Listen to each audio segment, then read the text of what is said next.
Hi guys, welcome back with me again in this channel. On today's tutorial, I'm going to show you how you can create this black and white to color videos on TikTok. So what you need to do is just open your TikTok apps, and in here you can upload your videos, or you can directly record it on the TikTok camera. You can just click on the plus icon to create that BNW to TikTok video. I'm going to just record it right now. For example, here,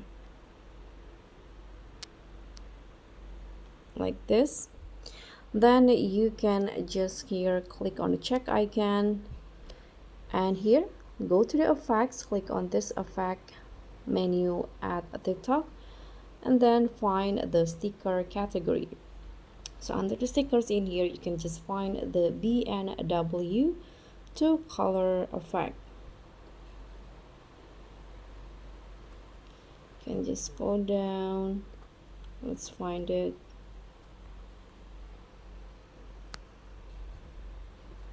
Okay, this one's right here, BNW to color. So click on effects, and you can see my video will turn into a black and white at first, and it will change into color. So you can just click on that effect, you can click on save, and this will be the preview. You can just wait, and you can just click on next. So that's pretty much it. Thank you so much for watching. Don't forget to like, comment, and subscribe. Also click on the thanks. Bye.